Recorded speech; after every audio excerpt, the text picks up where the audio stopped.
Y ya estamos empezando la grabación. Creo que doña Mari no sé si me puede escuchar o no, pero bueno, algún hermano o hermana que nos quiera apoyar con la oración de esta noche. Yo sí lo escucho, Ah, ok. Doña Mari le preguntaba si nos podía ayudar con la oración. con mucho gusto. Gracias. Inicio. Por la señal de la Santa Cruz de nuestros enemigos, líbranos, Señor Dios nuestro, en el nombre del Padre, del Hijo y del Espíritu Santo. Amén. Amado Padre Celestial, en esta noche que nos reunimos, primero queremos agradecerte el don de la vida que nos has dado. Queremos agradecerte tu bondad y tu misericordia para con todos nosotros. Te ponemos todo el estudio de esta noche para que tú, a través de la hermana o el hermano que nos va a dirigir, nos enseñes cada día más un poco de lo que tú quieres que nosotros conozcamos. Queremos pedirte que ese hermano sea ungido por la gracia de tu Santo Espíritu y que nosotros que estamos de este lado, que sea nuestra mente, nuestra inteligencia abierta para que depositemos esa palabra en nuestro corazón y cuando sea necesario podemos proclamarla y podamos defender nuestra fe. Nos unimos también a las oraciones que cada uno de nosotros, perdón, a las peticiones que cada uno de nosotros tenemos en nuestro corazón, en especial por este muchacho, se llama Adrián, el cual tiene 17 años y tienen que tomar la decisión hoy de si le operan mañana, si es así, no le dan expectativas de vida, de lo contrario, le dan un año de vida. Mas nosotros confiamos en el poder y en la voluntad de Dios, que sea conforme a lo que Él desea y que el Señor ponga paz tanto en Adrián como en toda su familia. Todo lo pedimos en el nombre de Cristo Jesús, que vive y reina por los siglos de los siglos. Amén. Y finalizamos invocando la intercesión de San Francisco de Sales, a quien encomendamos esta obra. Glorioso San Francisco de Sales, vuestro nombre porta la dulzura del corazón más afligido. Vuestras obras destilan la selecta miel de la piedad. Vuestra vida fue un continuo holocausto de amor perfecto, lleno del verdadero gusto por las cosas espirituales y del generoso abandono en la amorosa divina voluntad.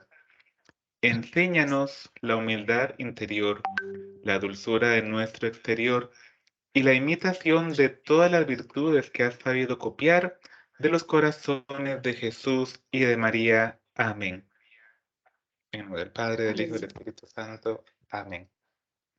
Bien, hermanos, como les comentaba, tengan todos muy buenas noches. Muchísimas gracias por acompañarnos una semana más. Yo sé que tal vez a esta hora de la noche hay cosas que podrían ser más tentadoras, como por ejemplo sentarse a ver alguna película o cenar o pasar con la familia. Y ciertamente es un esfuerzo que hacemos todos por querer educarnos en la fe, porque vieran que es muy curioso. Todo el mundo, o bueno, no todo el mundo, una muy buena parte del mundo piensa que es muy importante estarse siempre formando en inglés, en computación, pero nunca nadie se preocupa por formar su alma.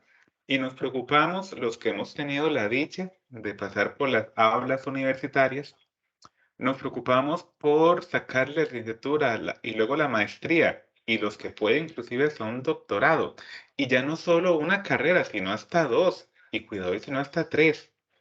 Pero, ¿y nuestra formación cristiana, pues, dónde queda? De ahí que entonces, yo sigo insistiendo, yo, Weiler Mora, ¿verdad?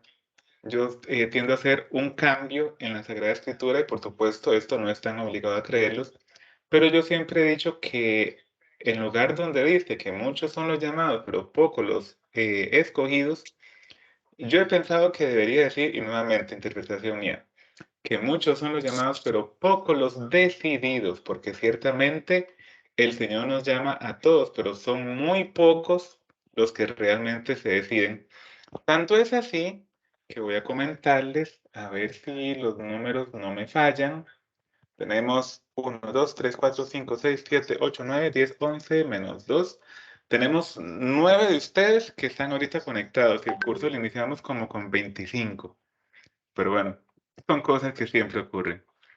Bien, vamos a recordar entonces brevemente lo que son las reglas del juego, que estas siempre las tenemos por ahí. Lo primero es que vamos a tener nuestros micrófonos y cámaras apagadas.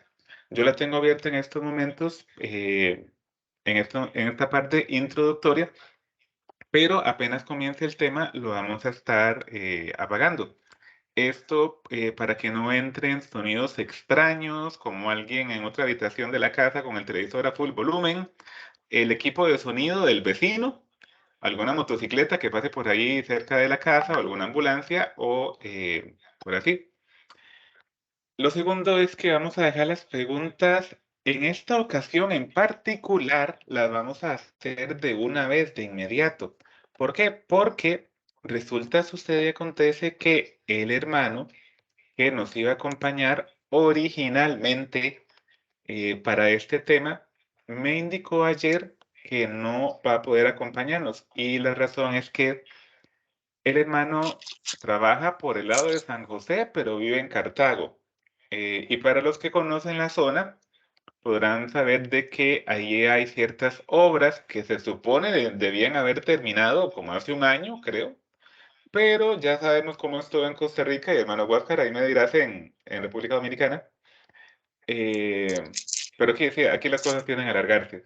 Entonces se están haciendo unas presas, Idéntico, ¿perdón? idéntico aquí, igual Sí, también. sí, teníamos que ser latinos.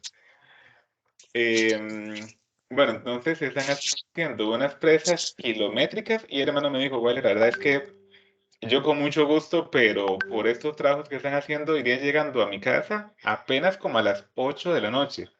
Más de ahí sentarme a saludar a la esposa, creo que no tiene hijos por ahora.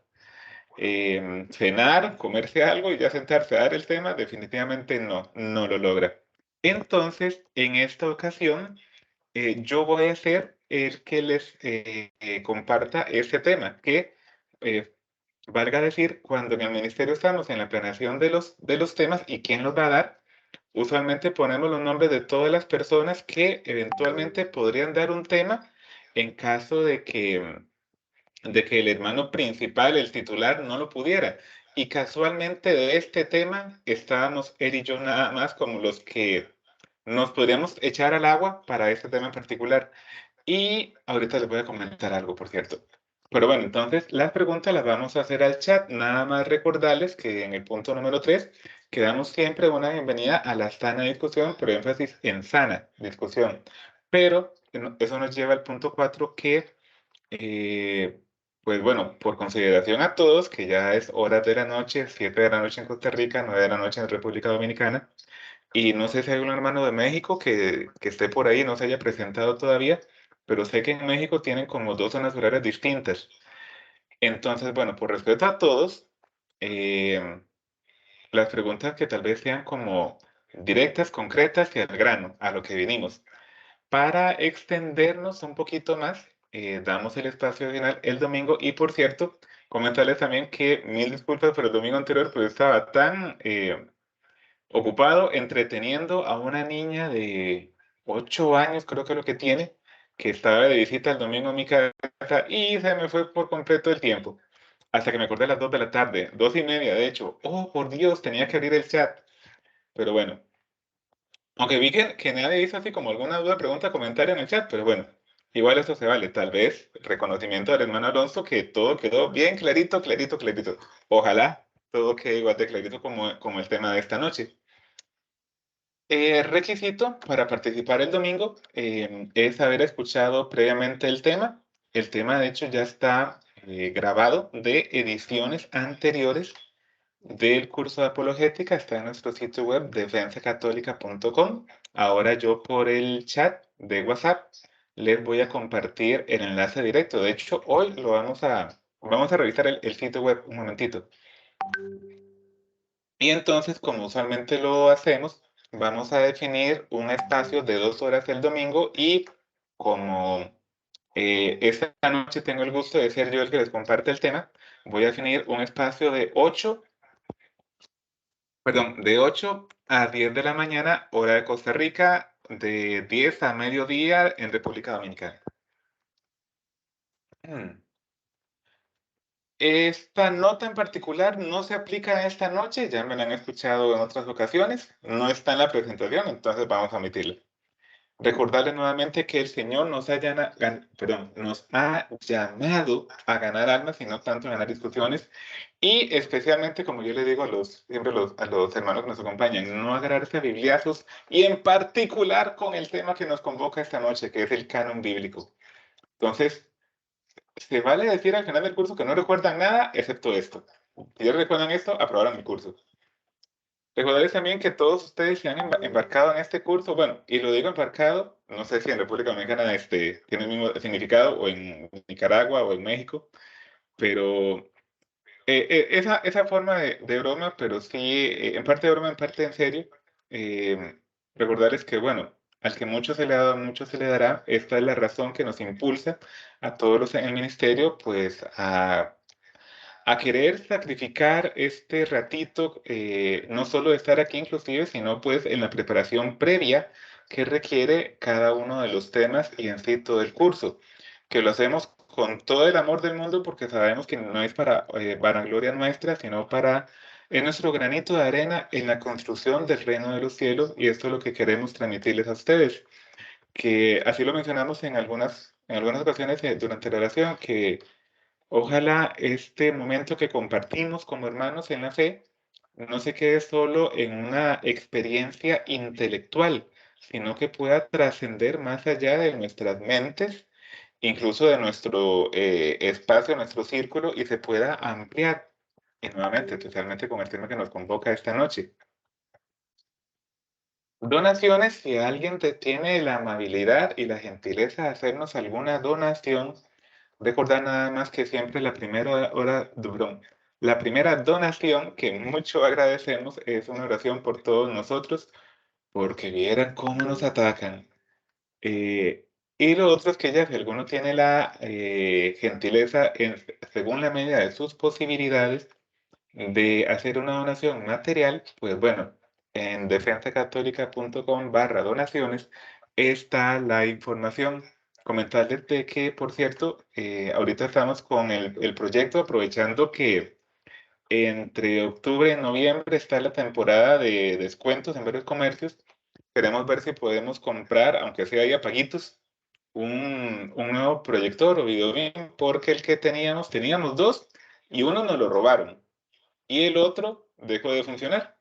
Una hermana nos comentó que su novio tal vez, y énfasis en tal vez, lo pueda reparar o al menos revisar, pero bueno, no hay garantía de que realmente se pueda reparar y si es que el repuesto existe.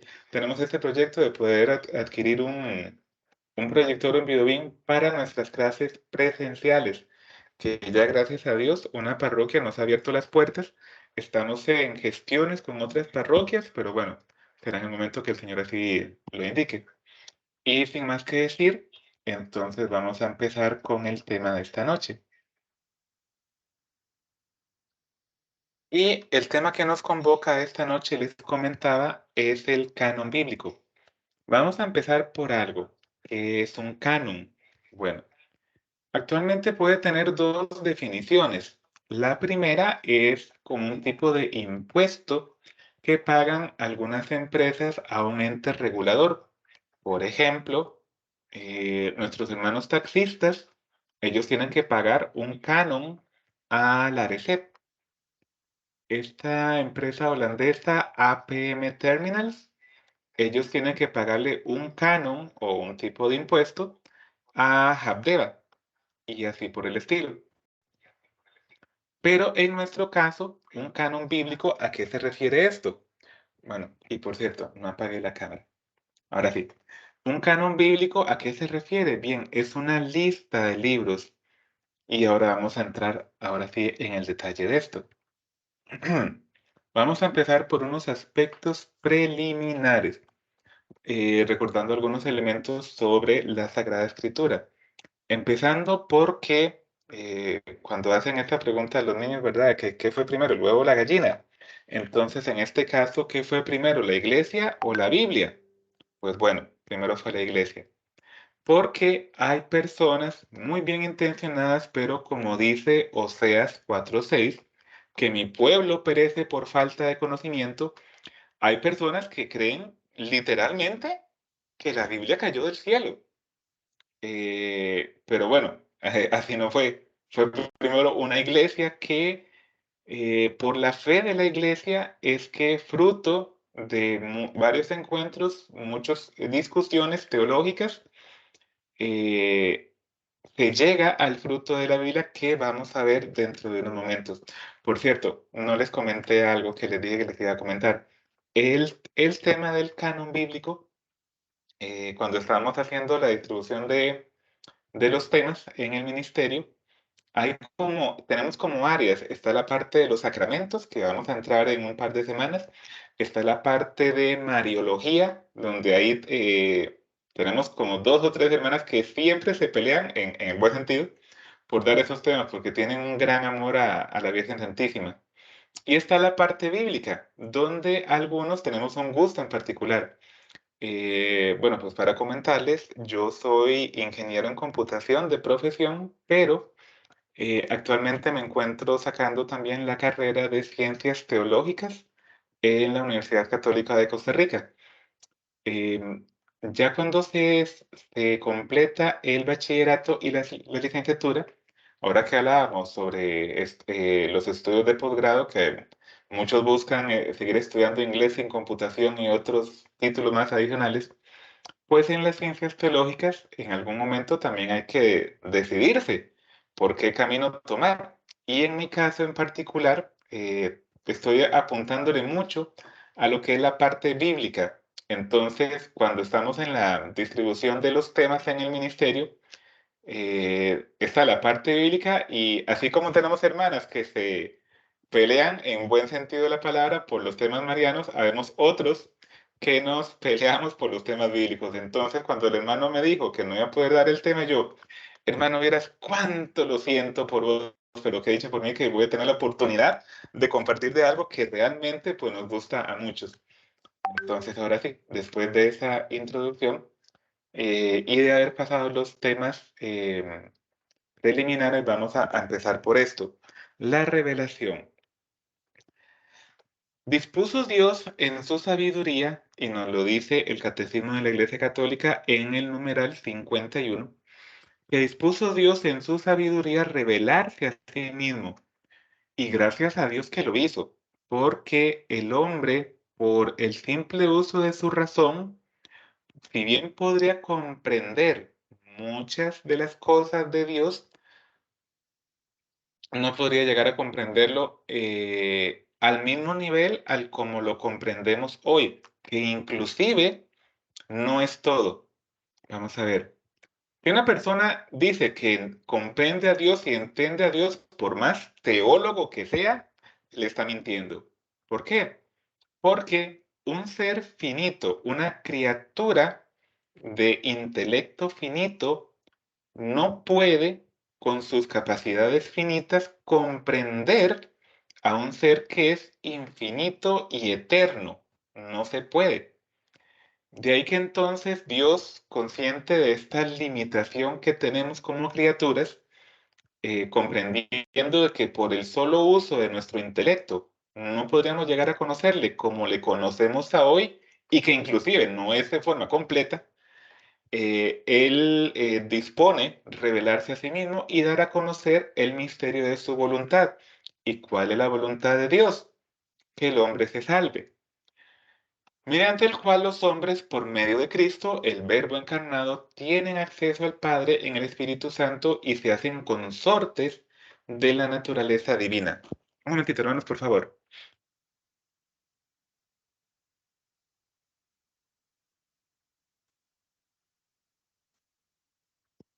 Ahora sí, perdón. Es que ocupaba saludar.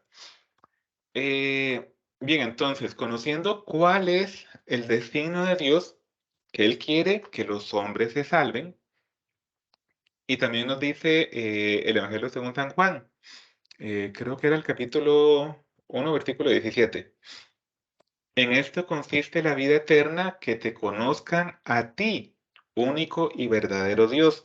Y para poder conocer a Dios, que es en lo que consiste la vida eterna, pues bueno, Dios ocupaba revelarse a sí mismo porque definitivamente nosotros por sí solitos no lo íbamos a lograr. Pero ahora viene entonces, ¿cómo se va a revelar Dios? Bueno, tenemos un primer momento, por supuesto, que es el que todos conocemos, el de la zarza ardiente.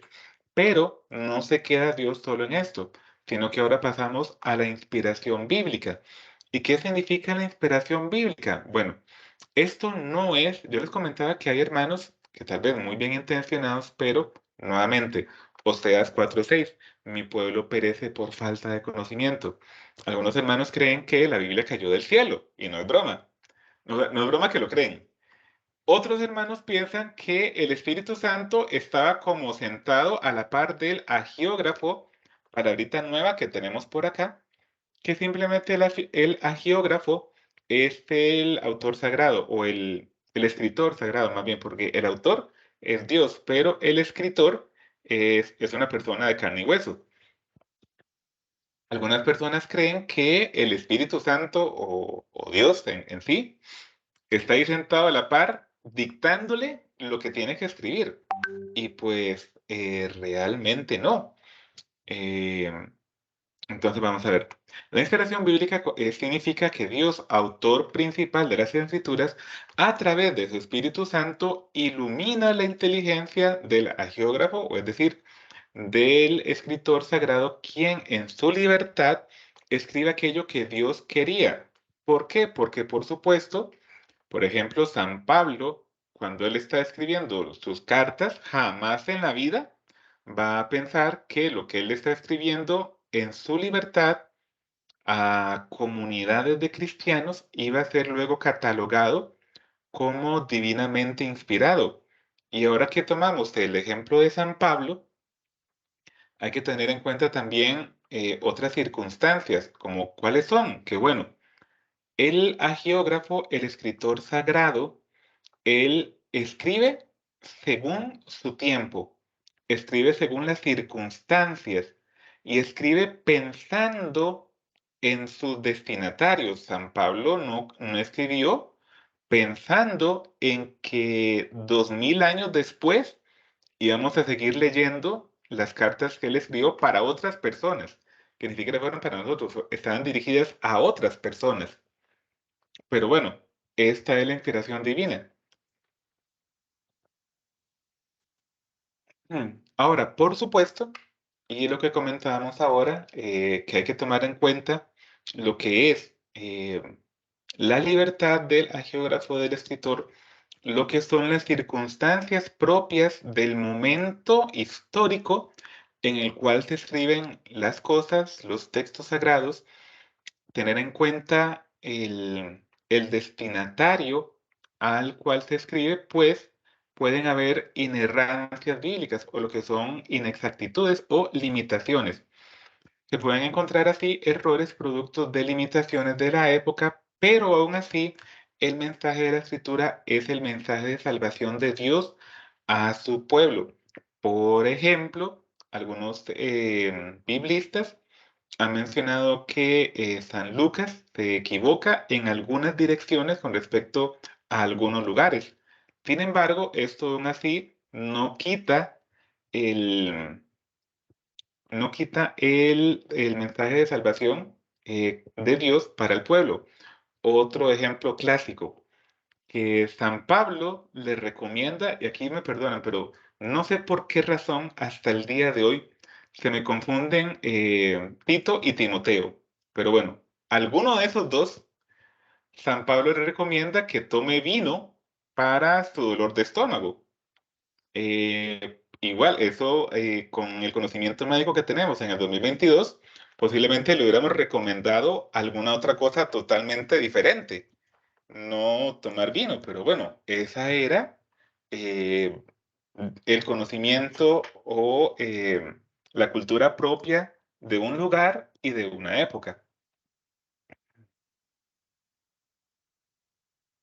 Entendido esto, entonces, ahora vamos a empezar a hablar de lo que son los periodos de la historia bíblica.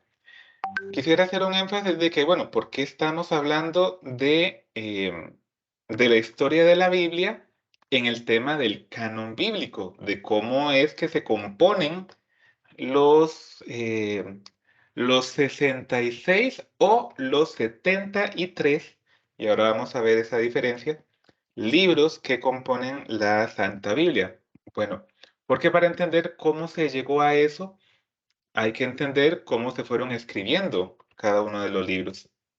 Entonces, en lo que es la historia de la Biblia, se empieza con lo que se denomina un periodo prepatriarcal.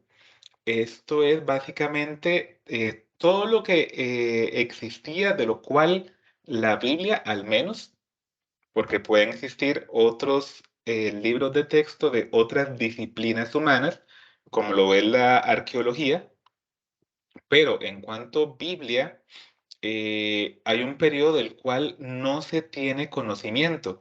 A este periodo se le conoce como el periodo prepatriarcal, que es básicamente desde los orígenes hasta el siglo octavo antes de Cristo, perdón, décimo octavo antes de Cristo. Estamos hablando del año 1700 antes de Cristo.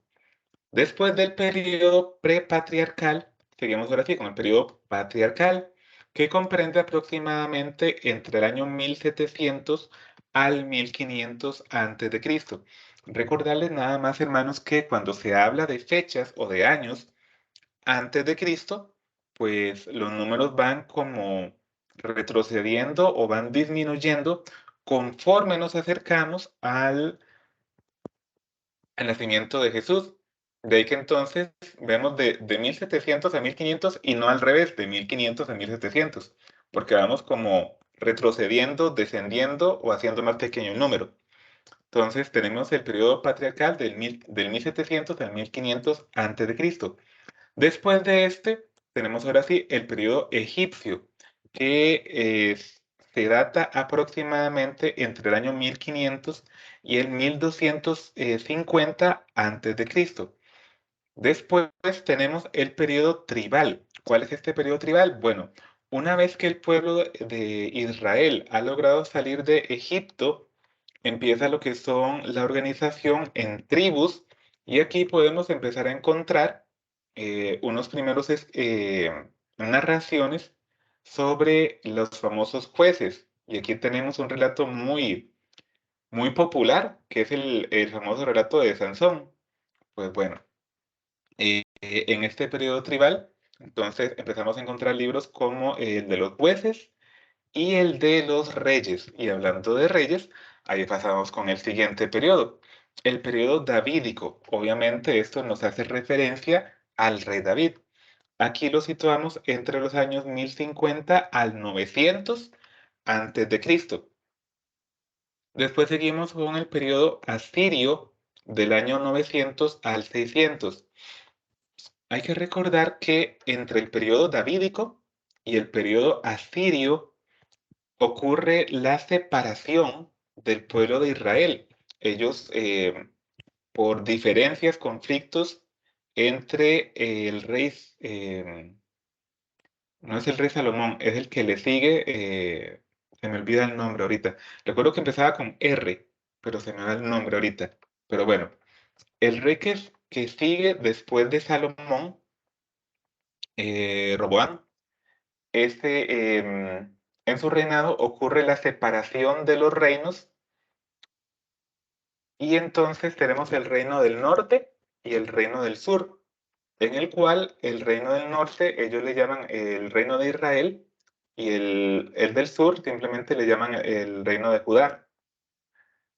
En el periodo asirio, pues viene el imperio asirio y toma control de lo que es la parte norte de lo que era el pueblo de Israel, el reino del norte.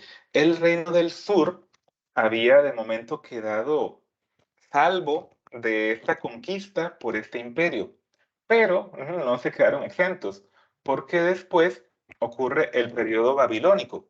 y lo que no logró el imperio asirio, lo logra el imperio babilónico. ¿Qué es lo que logra? Bueno, apoderarse de todas las tierras de los asirios más Jerusalén. En esta oportunidad, los babilónicos sí se apoderan de Jerusalén. Aquí ocurre un evento preponderante en la historia de Israel, lo cual viene a tener efectos en la historia de la Biblia. Y ocurre que en el periodo babilónico ocurre la famosa diáspora, es decir, o bueno, la diáspora o también el exilio a Babilonia. Los babilónicos, cuando conquistan Israel, hacen una deportación o envían desde Jerusalén hasta Babilonia a ciertas personas del pueblo de Israel, usualmente eran los intelectuales, la clase política, los estudiosos, ellos los deportan hacia Babilonia. Después del periodo babilónico, tenemos el periodo persa del año 540 al 330 a.C. Aquí se da algo muy curioso de que se da la liberación del el pueblo de Israel. Si en el periodo babilónico habían estado en cautiverio en Babilonia, en el periodo persa se da una liberación del pueblo y se les permite volver a sus tierras. Y después de esto tenemos lo que es el periodo helenístico, pero lo que más me interesa del periodo helenístico es lo que le sigue, el periodo macabeo y al final el periodo romano. Y ya aquí nos empezamos a acercar a lo que es ya el nacimiento de Cristo. Entre el periodo patriarcal o inclusive el prepatriarcal y el periodo persa es que se desarrollan la gran mayoría de libros, o mejor dicho, todos los libros del Antiguo Testamento. Entonces, en el Antiguo Testamento los orígenes van aproximadamente del 400 antes de Cristo. Bueno, no. Entre el año 400 antes de Cristo a aproximadamente el año 4 antes de Cristo es que se da un periodo intertestamentario. ¿Qué es este periodo intertestamentario? Es un periodo en el cual ya terminan de escribirse casi todos los libros que compone el Antiguo Testamento y los escritos, de hecho, van teniendo un carácter más cristiano o al menos apuntando más a la venida del Mesías. Esto es muy importante y lo vamos a retomar dentro de un momento.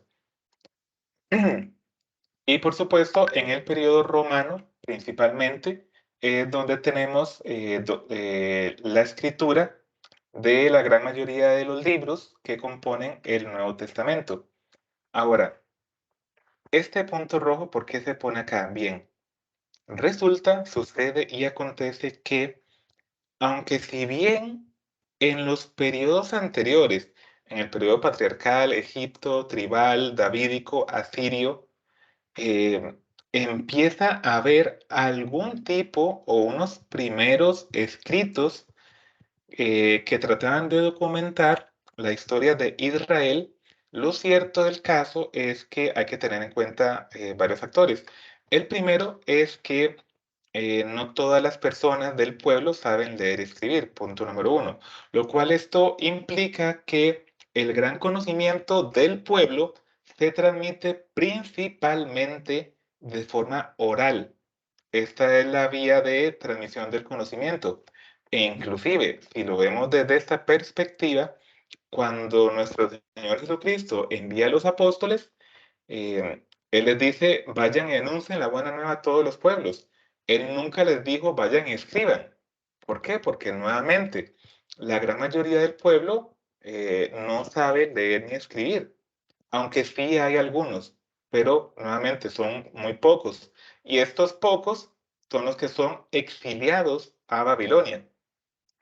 Cuando el pueblo se encuentra en Babilonia, pues aquí tienen un primer problema.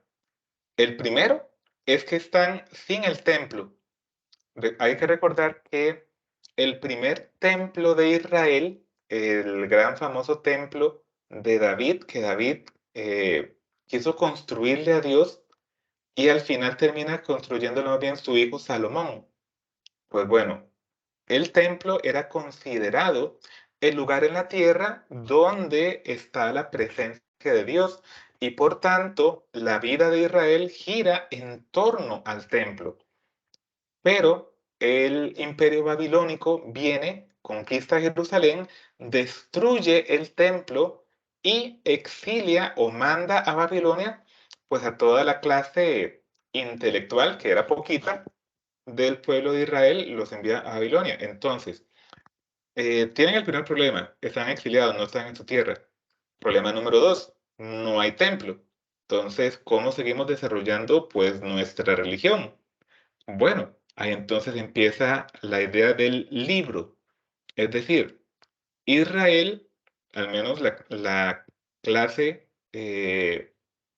intelectual de Israel que se encontraba en Babilonia, formula que para ellos no perder su identidad como pueblo en una tierra extraña donde eran extranjeros, pues van a empezar a ir a documentar su historia, empezando, por supuesto, con la historia de la creación del mundo, de dónde vienen y cuál es su linaje, su padre en la fe, y en este caso que pues, empiezan a mencionar lo que son Abraham, Isaac y Jacob, y dejan por escrito también la historia de Moisés y cómo ellos salen de Egipto y llegan a poseer la tierra de Israel, donde estaban.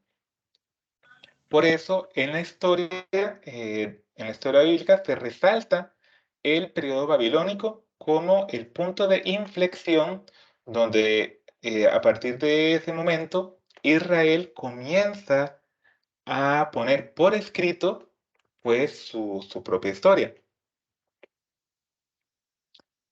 ¿Algunas preguntas al momento? ¿Los dejé confundidos con tanta historia?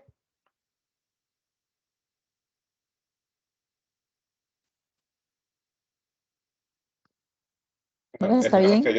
esperemos que quede claro por ahora. Y si no, pueden preguntar.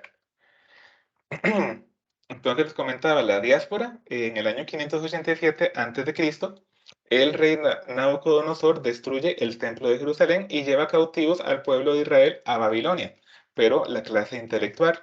Entonces, para recapitular, aquí se empieza también a instaurar lo que es el culto de la sinagoga, porque ya no tenemos templo, no hay templo. Primero, están en tierra extranjera y segundo, el templo fue destruido.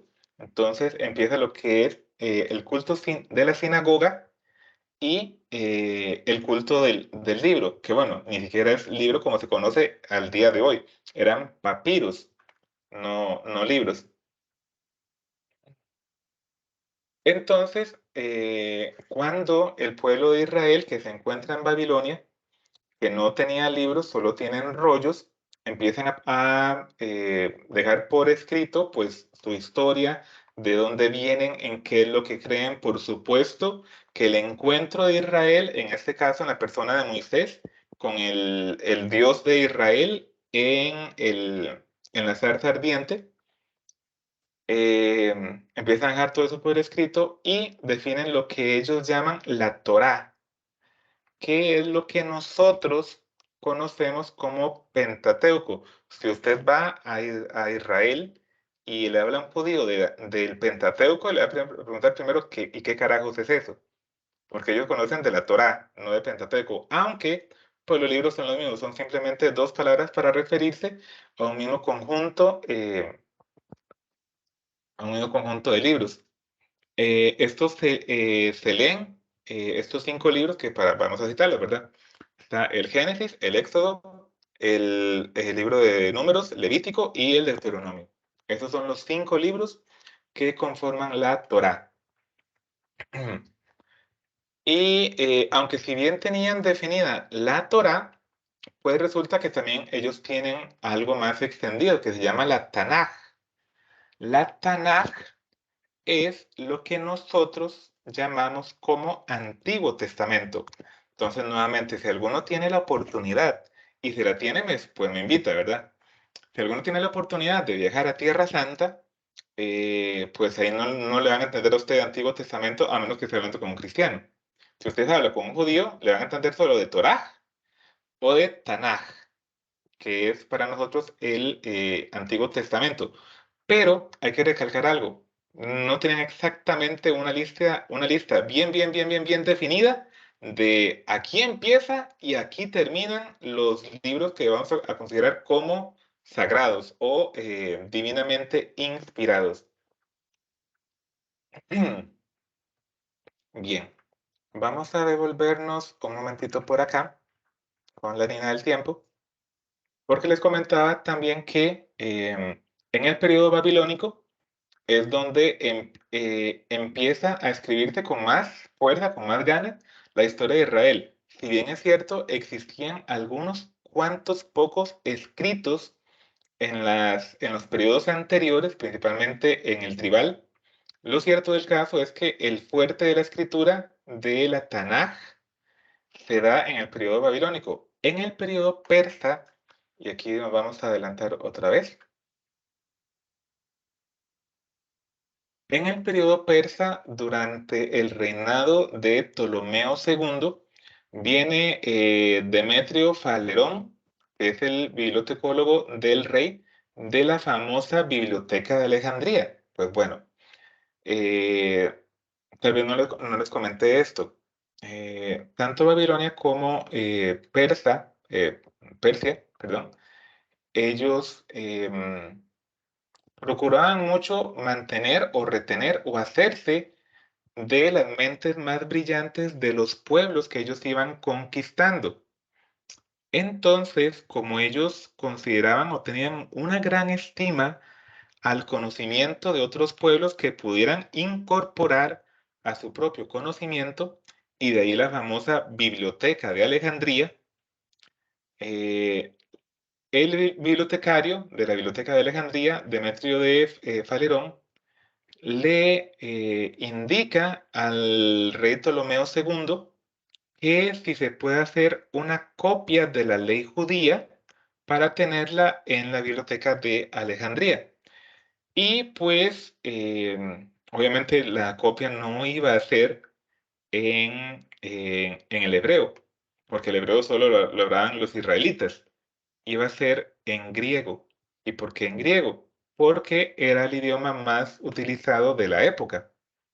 Entonces, el rey Ptolomeo II acepta este pedido de su bibliotecario y entonces le pide a las tribus de Israel que seleccionen 6 eruditos que entendieran tanto la lengua hebrea como la griega y que trabajaran para hacer la traducción.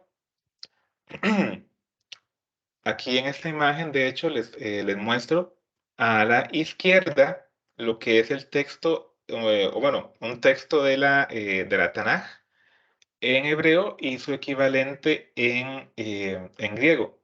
Por cierto, para que le dé curiosidad, y nuevamente los invito a seguir estudiando aún más, porque cuando uno se mete a estudiar esta parte de la Biblia es súper interesante, un poquito complicada, sí, pero muy interesante. Lo que ustedes ven acá son simplemente consonantes y estas rayitas que ven acá, puntitos, o este palito por acá, estas son las vocales. Ahorita no recuerdo exactamente lo que dice el texto, porque ya hace rato que llevé el curso de hebreo, pero bueno, sí. Y pues a la derecha sí tenemos la versión griega con ya cosas como por ejemplo el alfa, omicron, epsilon, sigma, algunas sí me acuerdo. Eh, y las demás no me acuerdo. Igual, el curso de griego hace rato que lo llevé, lo tengo que retomar. Entonces, bueno, se eligen 72 hombres, 6 por tribu de Israel para hacer esa traducción. Y cuenta la historia que casualmente la traducción la terminan en 72 días. en esta famosa traducción que no les mencioné, la Septuaginta. ¿Por qué Septuaginta? Porque son 72 hombres los que trabajan en esta traducción. Esta traducción que ellos hacen, que está en la Biblioteca de Alejandría, se conoce como la Septuaginta. En la Septuaginta iban ya incluidos los libros de Tobías, Judith, Sabiduría, el de Eclesiastés, Irácida o Sirácida, se le conoce por cualquiera de los tres nombres, el libro de Baruch y el primer y segundo libro de Macabeos. Los hermanos no católicos, ellos han tendido a llamar a este libro como apócrifos. Y aquí yo les comentaba que hoy vamos a echarle mano a nuestro sitio web. Si lo pueden ver por acá, que de hecho se lo voy a compartir de una vez, que se me hicieron ustedes, chicos. Aquí están. En nuestro sitio web, bueno, les he comentado que se encuentran las grabaciones de ediciones anteriores. Y en una edición anterior utilizábamos otra presentación, otro PowerPoint, y me gustaría resaltar algo de esta, que ya se los voy a mostrar.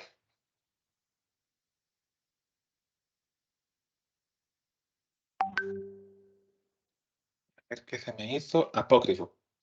Apócrifo significa escondido, no inspirado, de menor valor, falso. Y hay que decir que son libros que no se consideran por la Iglesia como de inspiración divina.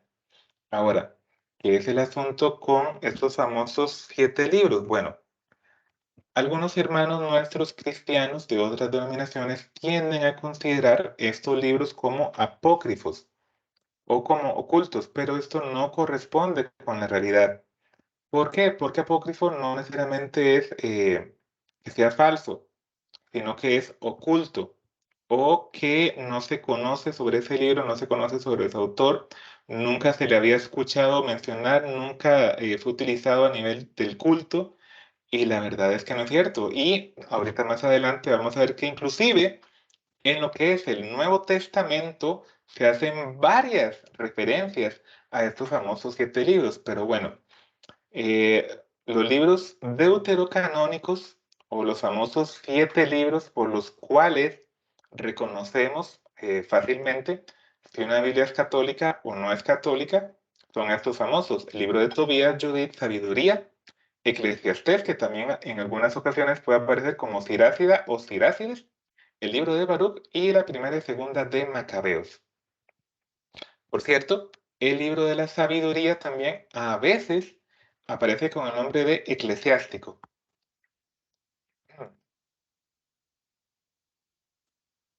Bien, una vez entendida lo que es la historia de la Biblia, hay que pasar ahora, adelantar el cassette a lo que es el concilio y aquí tenemos dos pronunciaciones, Jamnia o algunos otros también le llaman Yamnia.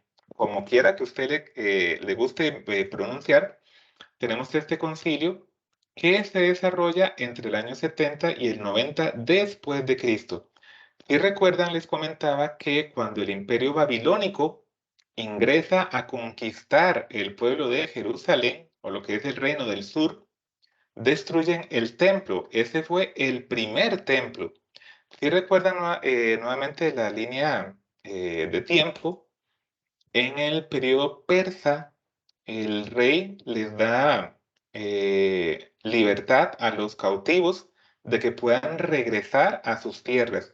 En este periodo persa es donde se da una reconstrucción del templo de Israel, que ahora se le conoce, bueno, se le conocía, perdón, como el segundo templo. El primer templo fue el que construyó Salomón. El segundo templo es este que construyen después de la liberación de los cautivos de Babilonia en el imperio persa. Entonces, en el año 70 después de Cristo, el templo, el segundo templo, es destruido, pero ahora por el imperio romano. Y se empiezan a dar una serie de controversias con lo que ellos llaman la secta cristiana, porque recordemos que el cristianismo, a fin de cuentas, viene del judaísmo. y como grupo pequeño de primeros judíos que aceptan que Jesús es el Mesías, el esperado de los tiempos y que es Dios, pues empiezan a ser considerados no como otra religión aparte, sino primero son considerados como una secta. Y en este caso es pues la secta cristiana, que también tiene otros nombres como los Galileos, los del Camino, Nazarenos, pero con cualquier nombre que usted le quiera poner, la concepción inicial es que éramos una secta desde el punto de vista judío. Entonces, tenemos varias circunstancias. Primero es que en el año 70 el templo es destruido. Tenemos el problema de una secta de judíos que se hacen llamar cristianos, en el cual uno de sus líderes, que nosotros matamos, desde el punto de vista judío, dicen que es Dios. Bueno, como ya no se tiene templo, se vuelve más o menos a una situación similar a la que se tenía cuando el pueblo estaba cautivo en Babilonia, no hay templo.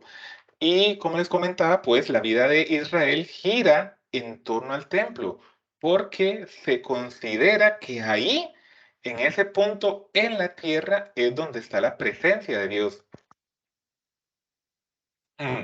Entonces, el concilio de Jamnia echa mano a una idea, pues, del tiempo del Imperio Babilónico. Es decir, durante el Imperio Babilónico se comienza a dar con mucha más fuerza la escritura de la historia de Israel, pero, si recuerdan unas cuantas diapositivas atrás, no se había definido exactamente cuáles eran los libros que se iban a considerar como divinamente inspirados desde el punto de vista del judaísmo. Entonces, el concilio de Yamnia, el Sanedrín, en el concilio de Yamnia, en el año 90, define cuál es el canon o la lista de libros oficial con los siguientes criterios. Vamos a ver. Criterio número 1. Los libros tenían que ser escritos antes del año 300. Que en nuestro caso, desde nuestra perspectiva cristiana, diríamos 300 antes de Cristo. En el caso de ellos, lo que dicen es que tiene que ser antes del profeta Esdras. ¿Y por qué esto? Bueno, porque si recuerdan nuevamente la línea de tiempo, aquí creo que voy a modificar la presentación para incluirla en varias presentaciones a la vez. Pero bueno, si recuerdan la línea de tiempo, teníamos entre el Antiguo Testamento y el Nuevo Testamento, tenemos lo que es el periodo intertestamentario, cuando los libros proféticos empiezan ya a señalar con mucha más fuerza cómo iba a ser el Mesías. Pues bueno, en este periodo es donde el concilio de Yamnia entonces dice, bueno, los libros tienen que ser antes de Esdras. El segundo criterio es que las copias estuvieran en hebreo o al menos en arameo. ¿Y cuál es la trampa acá? Bueno, si recordamos, tenemos un problema con unos que se dicen cristianos, judíos que se dicen cristianos. Y estos judíos que se dicen cristianos, ya ellos habían comenzado también a escribir. Vamos a ver, a nivel histórico, se cree que el primer escrito no bíblico, o al menos que no ingresó en el canon de la Biblia, es la Didaje o Didache, como quiera pronunciarlo, que algunos estudiosos de la Biblia estiman que anda alrededor del año 45 después de Cristo. Pero ciertamente el primer libro que sí ingresó en el canon de la Biblia o en la lista oficial de libros bíblicos desde el punto de vista cristiano se empieza a escribir en el año 50 después de Cristo. Y estamos en una época en la que la gran mayoría del mundo habla griego, porque era el idioma del comercio. Era como, por así decirlo, que el inglés podría ser para nosotros lo que fue el griego para las personas de la época. Entonces, ¿cuál es la estrategia detrás del concilio de Yamnia? de que las copias de los libros tenían que estar en hebreo o al menos en arameo. Simplemente entonces decir que los libros de la secta de los cristianos no eran divinamente inspirados porque estaban escritos en griego y solo lo que está escrito en hebreo o al menos arameo es lo que se considera divinamente inspirado. Y aquí hay un grave problema que ahorita se los voy a comentar, pero para finalizar con los tres criterios. El tercero no fue tan polémico, fue simplemente que tuvieran un mensaje dirigido al pueblo de Dios. Aquí voy a echar de mano otra vez a la diapositiva o la presentación anterior para comentarles esto. Bueno, que los textos fueran en hebreo, que sea antes del tiempo de Edras, o es decir, antes del año 300, que fueran escritos en Palestina, eso sí, y que tuvieran un mensaje dirigido al pueblo de Dios.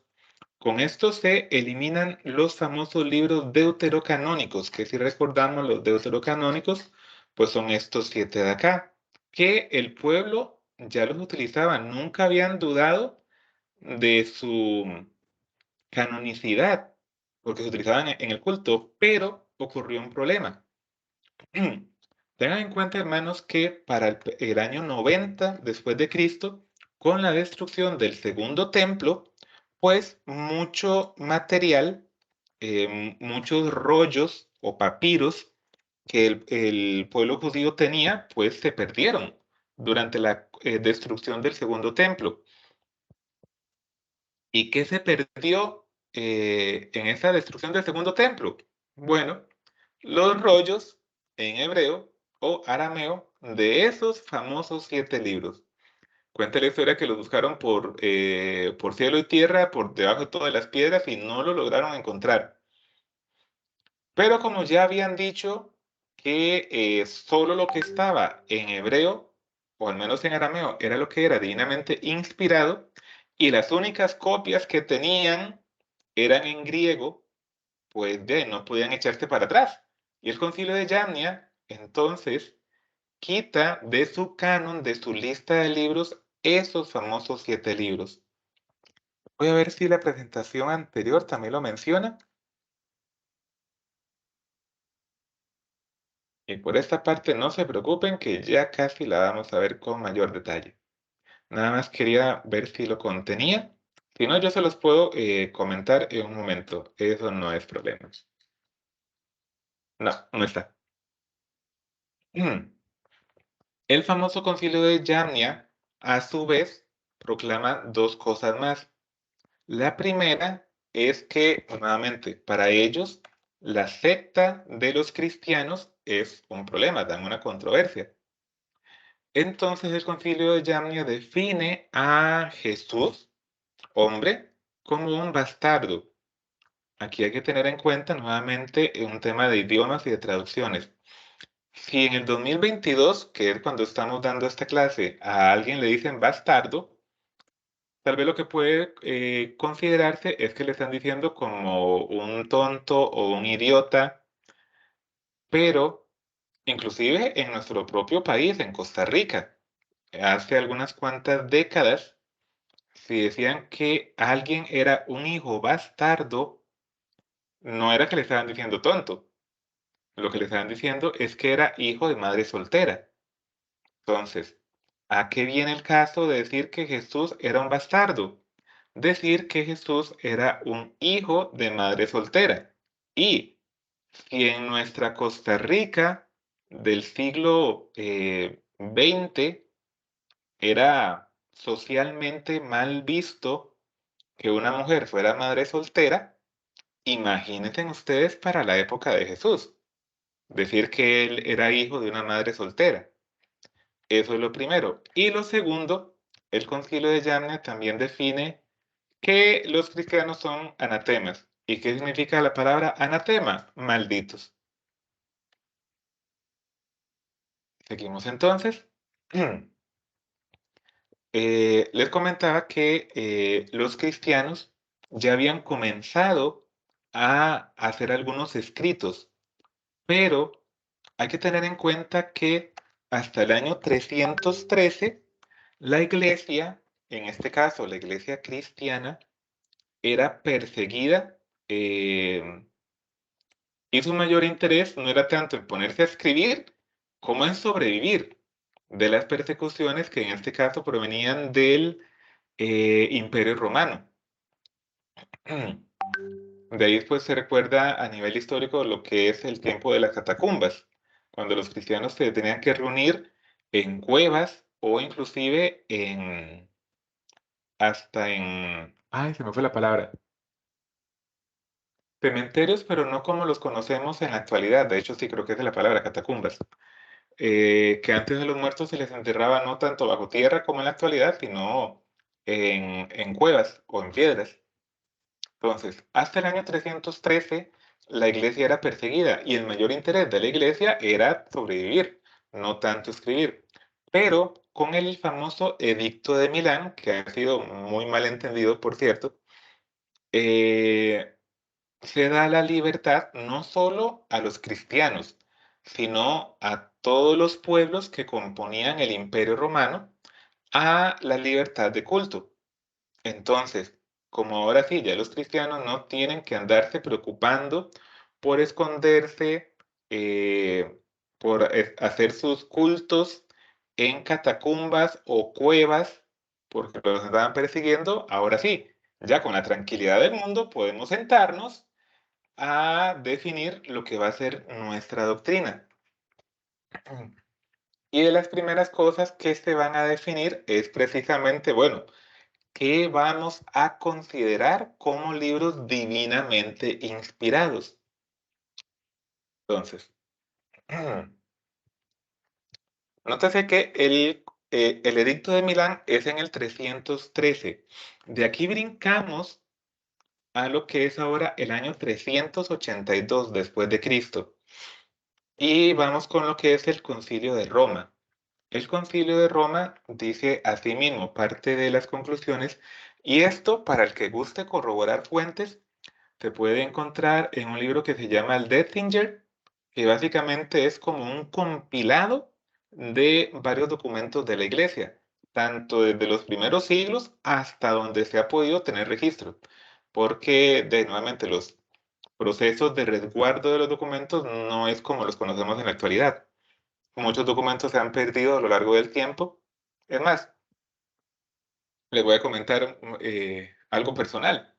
En mi familia, pues por cosas de la vida, tuvimos que andar de casa en casa por varios años y en cada una de las mudanzas se nos perdieron fotografías del álbum familiar, ya sea que se perdían o que se mojaban y ya quedaban inservibles. Y si eso nos pasó a nosotros en el siglo XX, ahora imagínense en estos primeros siglos. Pues bueno, hasta donde se ha podido tener registro, el Dethinger compila todos estos escritos de los concilios y en una de sus conclusiones indica, permítanme un momentito, hermanos, que es que ya se me va secando la garganta de tanto hablar.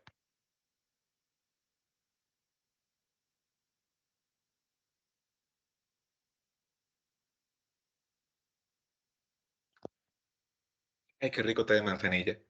Ok. En una de las conclusiones del Dethinger indica, ahora hay que tratar de las escrituras divinas, que es lo que ha de recibir la Iglesia Católica Universal y que debe evitar. Entonces, ahora sí, empiezan a definir, bueno, del Antiguo Testamento vamos a definir el libro de Génesis, un libro del Éxodo, un libro de Levítico, un libro de Números, de Deuteronomio, el libro de Jesús Navé, que para el que tal vez lo agarró fuera de base, porque este nunca lo hemos escuchado, el libro de Jesús Navé es lo que nosotros conocemos como el libro de Josué. ¿Ok? Un libro de los jueces, de Ruth, de 4 libros de Reyes, y nuevamente aquí alguien se podría preguntar, pero yo solo he visto 2 libros de Reyes. Ah, bueno, es que en ese momento lo que se consideraban 4 libros de Reyes, el primero y segundo de Reyes, es lo que nosotros conocemos ahora como el primer libro de, ay, se me fue el nombre del profeta, no es Salomón, a ver si lo recuerdo.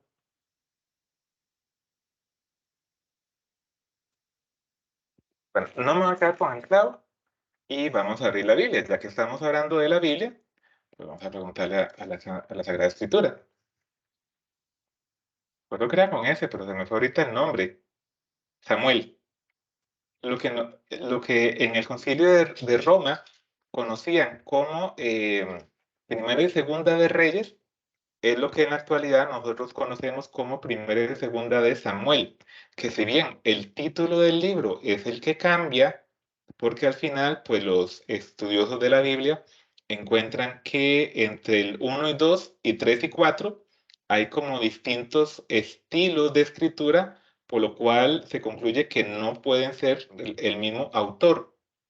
Entonces se concluye que no, este primero y segundo de Reyes, en realidad quien los escribe es Samuel. Entonces vamos a llamarle primera y segunda de Samuel. Y el libro 3 y el libro 4 de Reyes es lo que en nuestras Biblias en la actualidad aparece como primera y segunda de Reyes. Sin embargo, aún así es bueno saberlo porque en algunas Biblias, usualmente más antiguas, aparece primera, segunda, tercera y cuarta de Reyes. Entonces, para que no se asuste, seguimos siempre con la Biblia bien, nada más fue un cambio de la autoría y por lo tanto del título del libro. ¿Ok? Dos libros y esta palabra es complicada, Paralipómenos, y aquí nuevamente preguntamos, pero sabes, yo nunca he visto ese libro en mi Biblia. Bueno, nuevamente tenemos eh, un asunto de contexto o cultura o de la época del momento. Em, los paralipómenos es una palabra que viene del griego y que lo que quiere decir es historias paralelas. Para el que haya leído el Antiguo Testamento, podrá ver, un momentito, ya le muestro, que precisamente después de Samuel y después de Reyes, siguen las crónicas. Entonces, ¿qué son los paralipómenos? Es lo que nosotros en la actualidad conocemos como el libro de las crónicas o historias paralelas. ¿Por qué historias paralelas?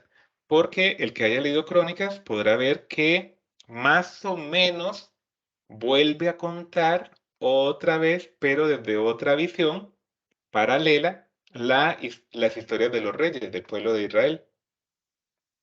Ok.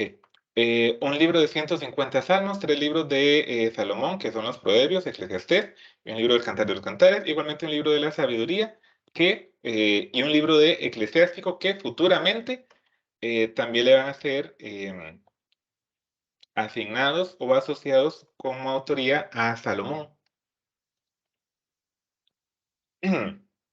Luego tenemos el Concilio de Roma. Sigue la relación de los profetas, entonces tenemos a Isaías, Jeremías con Sinod, que este Sinod nuevamente tiene un cambio de nombre y es lo que se conoce como el libro de las lamentaciones. Ezequiel, Daniel, Oseas, que es el que yo les comento varias veces, Oseas 4:6, mi pueblo perece por falta de conocimiento. Amós, Miqueas, Joel, Abdías, Jonás, Nahum, Habacuc, Sofonías, Ageo, Zacarías y Malaquías. Y por supuesto mencionar que luego siguen los libros de las historias. Entonces tenemos el libro de Job, de Tobías, los dos libros de Esdras, un libro de Esther, un libro de Judith y dos libros de los Macabeos.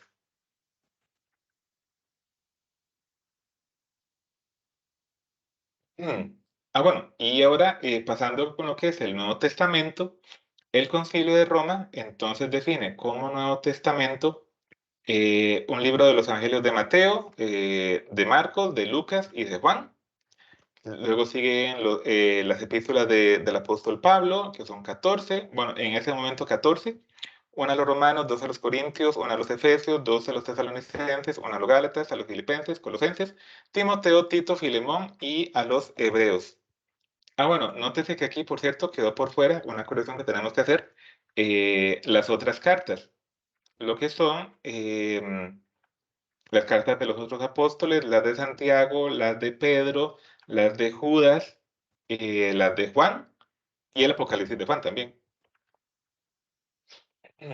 Y ahora sí, pasamos del concilio de Cartago, perdón, del concilio de Roma del año 382 al Concilio de Cartago del año 397. Cartago, por supuesto, entiéndase Cartago de África, no Cartago de Costa Rica. Ojalá hubiera sido en Cartago de Costa Rica. Bien, en el Dersinger igual 92, en el canon 36 o 47, se lee como parte de los acuerdos del concilio, que se acordó que nuevamente fuera de las escrituras canónicas, nada se lea en la iglesia bajo el nombre de escrituras divinas.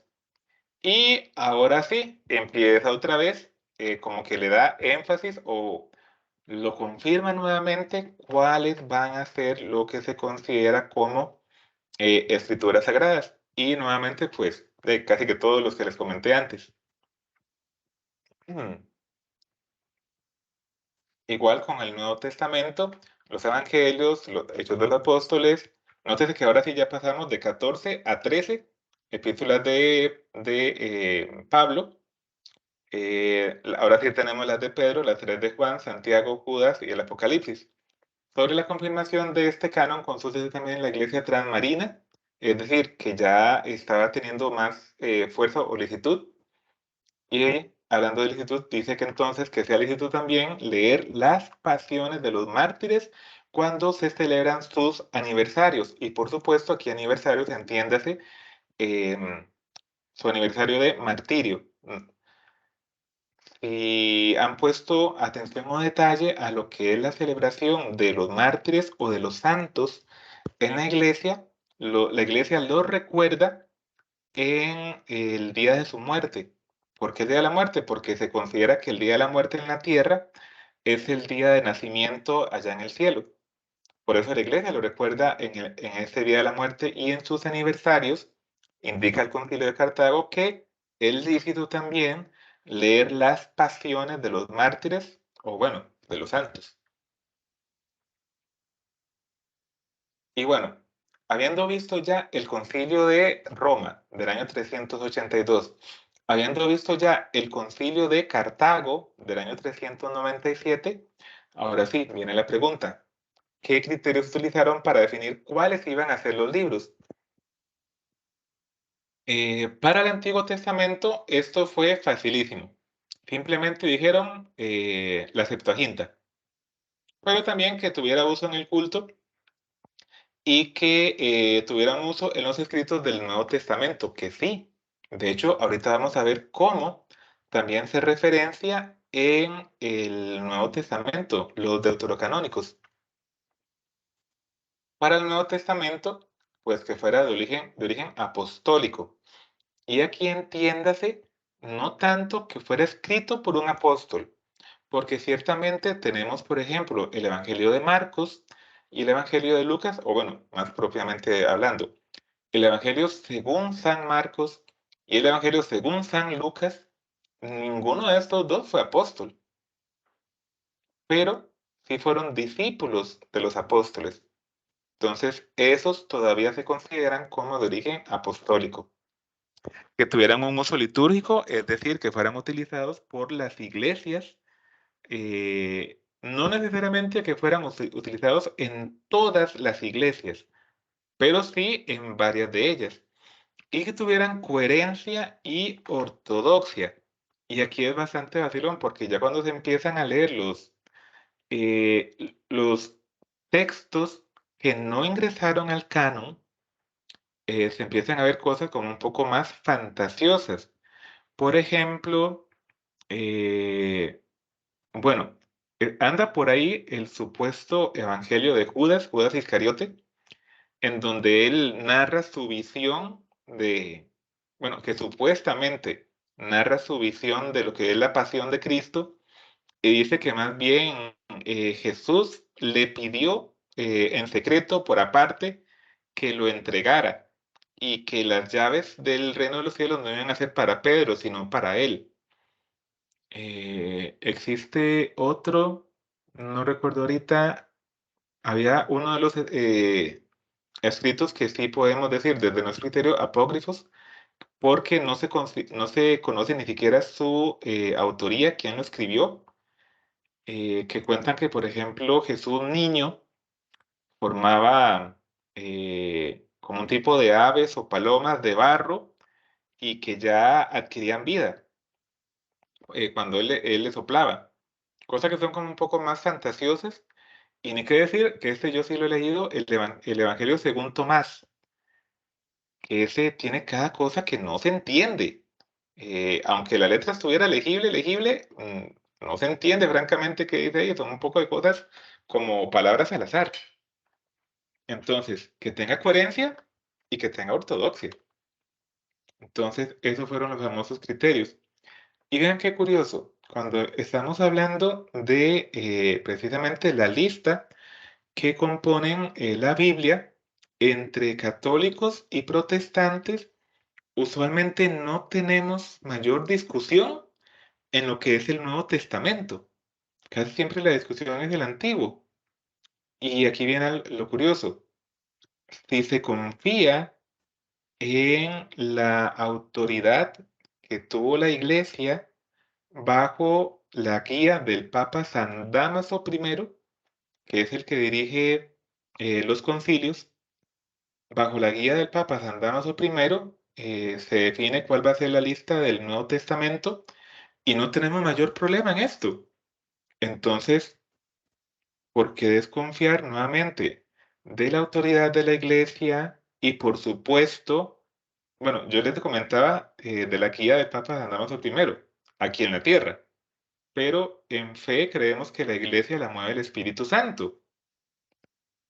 Y si confiamos en esa guía, vamos a ver, del Espíritu Santo tal vez a través del Papa San Damaso I, para definir cuáles libros van a componer el Nuevo Testamento, ¿por qué no confiamos entonces también en esta misma guía, luz, inspiración del Espíritu Santo a través de la Iglesia para definir el Antiguo Testamento? Es algo totalmente contradictorio. Pero bueno, sigamos con la presentación. Mm.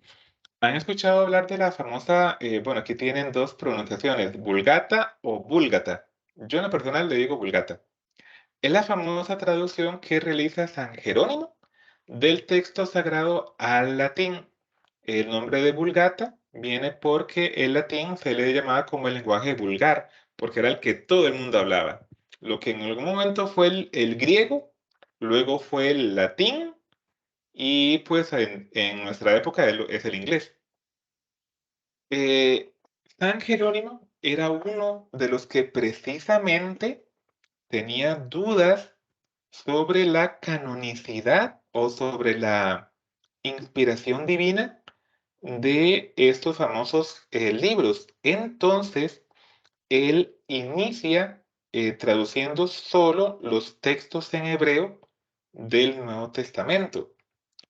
Pero en el famoso concilio de Hipona, y si el nombre se les hace familiar, es porque tenemos a un gran santo de la iglesia, doctor de la iglesia, San Agustín de Hipona, que según cuentan los libros históricos a nivel de Biblia, se tuvo una discusión súper intensa con San Jerónimo.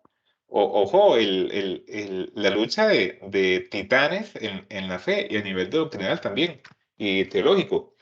San Jerónimo por un lado y San Agustín por otro, que bueno, yo le digo lucha, pero no era que se estaban peleando como podríamos pensar una pelea de barrio. Estaban discutiendo teológicamente sobre la canonicidad o la inspiración divina de unos libros. Pero bueno, al final entonces, en el concilio de Hipona del año 393, es donde se rechaza y la postura de traducir los textos desde el hebreo y se traduce la Septuaginta en pleno, es decir, desde su traducción en griego, incluyendo los famosos libros deuterocanónicos. Y hasta la fecha, la traducción oficial o el texto oficial de la iglesia es la Vulgata de San Jerónimo. Y vamos a ver, supongo que este personaje tal vez lo han conocido, lo han escuchado mencionar, y especialmente con esa famosa imagen que es el famoso Martín Lutero, iba a decir querido, pero no, en realidad yo creo que no es tan querido. Bueno, Martín Lutero, donde clava en una puerta de la catedral donde él vivía sus famosas 95 tesis. Bien. Algunos en el ministerio concordamos, y esto ya es pura opinión personal, que lo que Martín Lutero hace simplemente no es una reforma, porque reforma hizo San Francisco de Asís. Él sí hizo una reforma de la iglesia, o inclusive otros grandes santos, el que mencionábamos antes, Agustín de Hipona también.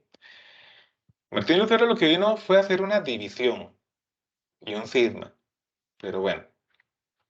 Entonces, con la mal llamada Reforma Protestante, en 1517 es iniciada por Lutero y que termina separando la iglesia.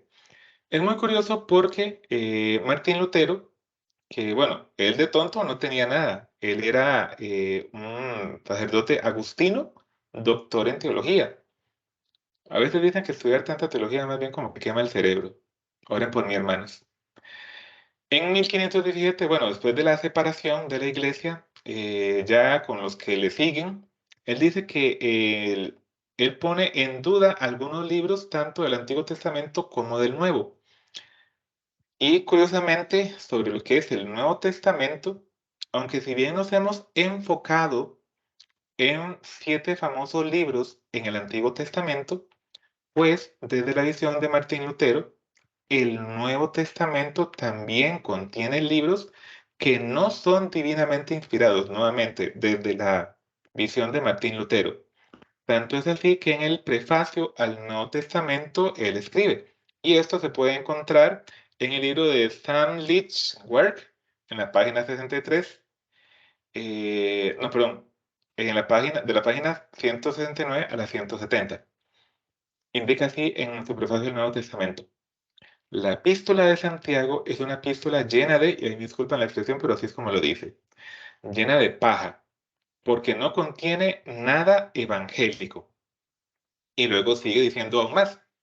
A mi parecer, el libro de las revelaciones, o nuevamente lo que nosotros conocemos como Apocalipsis, no tiene ningún indicio de carácter apostólico o profético. Cada quien puede formar su propio juicio de este libro. Personalmente le tengo antipatía y para mí eso es razón suficiente para rechazarlo. Es decir, Martín Lutero rechaza o rechazó el libro del Apocalipsis. Ojo a lo que él dice. Cada quien puede formar su propio juicio de este libro. Aquí quisiera traerles a colación, ahora que tenía la Santa Biblia abierta, bueno, la versión digital. Si recuerdan, hemos hablado mucho sobre Primera de Pedro, capítulo 3, versículo 15, en el cual siempre nos llama a dar razón de nuestra fe o que estemos siempre dispuestos a dar respuesta a todo el que nos la pida, razón de nuestra esperanza, pero, y sin olvidar el versículo 16, haciéndolo con dulzura y respeto. Bien, esta es la primera de Pedro, pero la segunda de Pedro, siempre capítulo 3, pero ahora el versículo 15, nos habla sobre las cartas de Pablo. Dice más o menos así. Este es como el 15b. Como lo escribió también Pablo, nuestro querido hermano, según la sabiduría que le fue otorgada. Lo escribe también en todas las cartas en las que habla de esto, aunque hay en ellas, refiriéndose a las cartas de Pablo, cosas difíciles de entender que los ignorantes y los débiles interpretan torcidamente, como también las demás escrituras, para su propia perdición.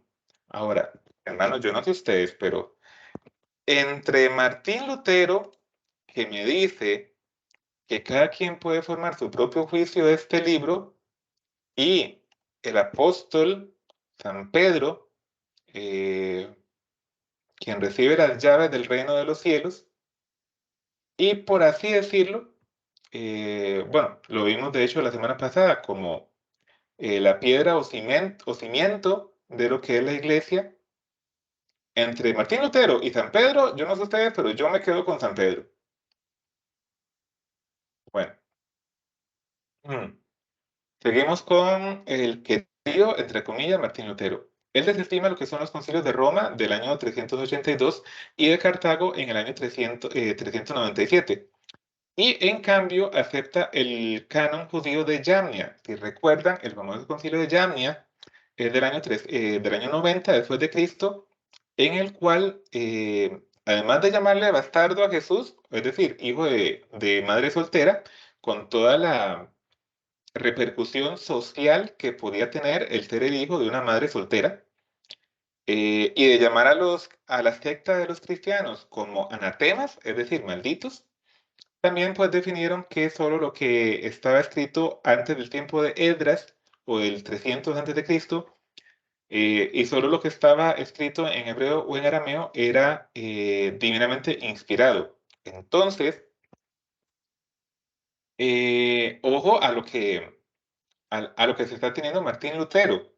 Ese mismo concilio que llama a Cristo bastardo y a los cristianos como malditos, es del cual él se agarra para desestimar eh, el canon definido por los concilios de Roma y de Cartago.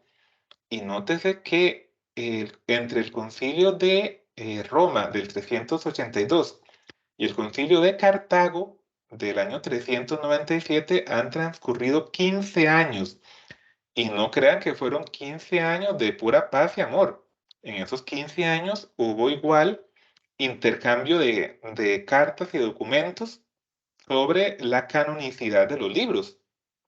Es decir, a la Iglesia como conjunto, como institución dirigida por la guía del Espíritu Santo a través del Papa y a través de los obispos, que fueran muchos, pasaron 15 años para ponerse de acuerdo en cuáles iban a ser los libros divinamente inspirados. Y ahora viene un hombre a decir que no, que por un concilio judío que declara a los cristianos como malditos y a Jesús como bastardo, ese es el que tiene la razón y entonces, por lo tanto, eh, los famosos 7 libros no son divinamente inspirados, pero él no se queda solo con eso. Él también hace un pequeño ajuste y les voy a confesar que yo a veces tengo cierto problema para recordar todas las citas bíblicas, pero gracias a Dios, por así decirlo, tengo un compañero de estudio bíblico que es San Google, uno de mis santos tecnológicos favoritos. Yo tengo dos, uno es San Google y el otro es San Waze, porque me lleva a todo lado. Pero a mi compañero de clase San Google, a veces le pongo un texto bíblico y él me dice la cita. Entonces voy a preguntarle a mi compañero San Google, ¿me podrías decir cuál es la cita de este texto? Ay, de aquel que cambie una sola coma o interprete a su entender. Apocalipsis 22 del 18 al 19. Vamos a buscarlo porque estamos en una clase de Biblia, por supuesto, ¿verdad? Apocalipsis 18, a ver, ¿cuál me decía? 22, perdón. 22 del 18 al 19. Estamos ya finalizando. Yo advierto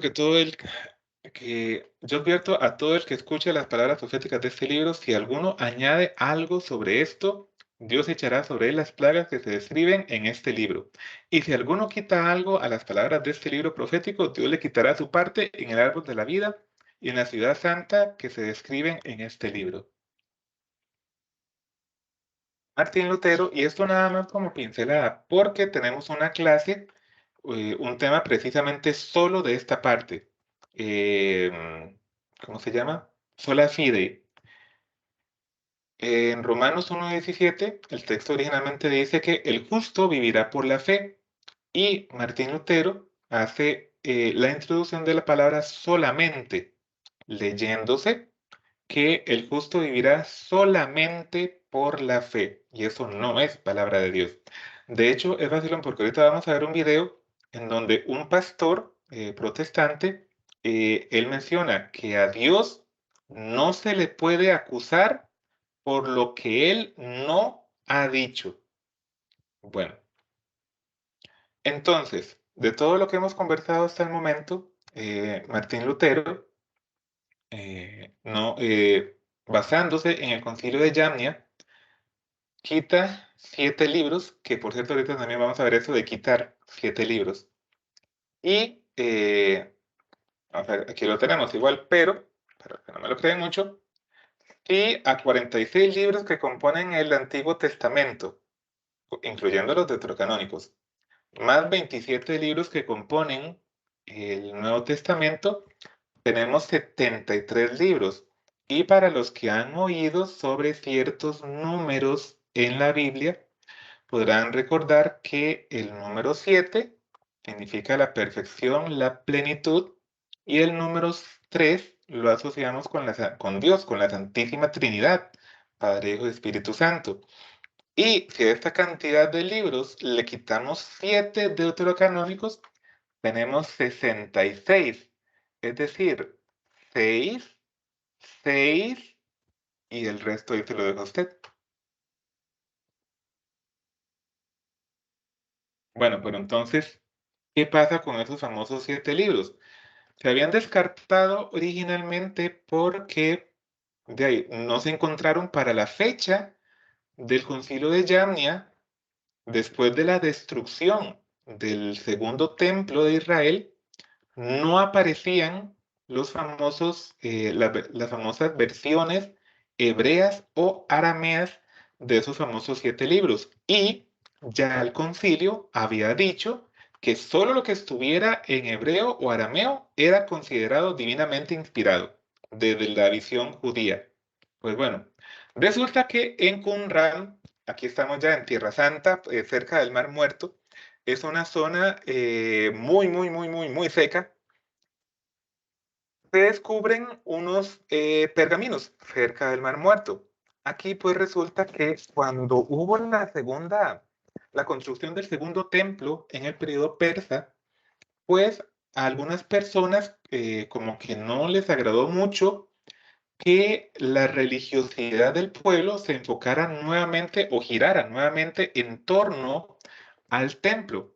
Ellos querían seguir pues con su visión más de sinagoga. Eso, y lo segundo es que también acusan a que la clase sacerdotal pues se fue corrompiendo con el pasar de los años y los sacrificios ya eran impuros. Entonces, una secta de judíos se va a vivir, a llevar un estilo de vida monástico, que van a una parte del desierto llamada Qumran, y pues ahí ellos se quedan a vivir, a vivir como monjes, o bueno, lo que nosotros podríamos catalogar en nuestra actualidad como lo que son monjes. No sé qué nombre le podrían poner en aquel entonces, pero bueno, visualícenlo como si fueran monjes. eh, y pues como todos monjes también hacen sus escrituras. El pueblo de Qumran desapareció, pero quedaron sus escritos. Y precisamente estos escritos es lo que se encuentran en una expedición arqueológica en 1947, y en esos escritos, pues adivinen qué, se encontraron copias de todos los textos del Antiguo Testamento, incluso de los deuterocanónicos, y en arameo y en hebreo. Y entonces, aquí viene la pregunta. ¿Cuál es la iglesia que desde el año 382, después en el 397, ha venido insistiendo durante todos esos siglos que esos famosos libros deuterocanónicos son divinamente inspirados? Pues solo una.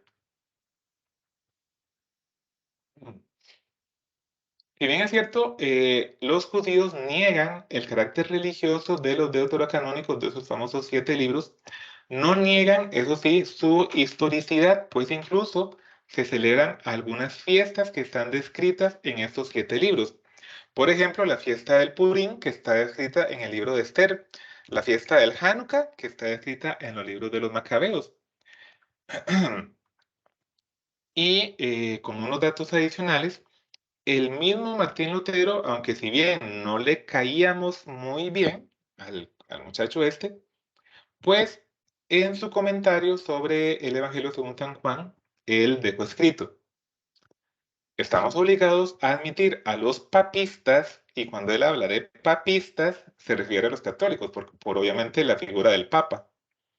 Estamos obligados de admitir a los papistas que ellos tienen la palabra de Dios, que la hemos recibido de ellos, y que sin ellos no tendríamos ningún conocimiento de esta.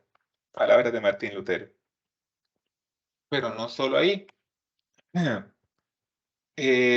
los que no conocen un poquito de historia de la iglesia, historia contemporánea, podrán recordar que cerca de bueno, cerca no, estamos hablando de un siglo después, para el año 1600, 1500, 1600, se da el cisma de la iglesia anglicana, o bueno, la iglesia de Inglaterra, que en Inglaterra se conoce como la iglesia anglicana, pero fuera de Inglaterra se conoce como la iglesia episcopaliana.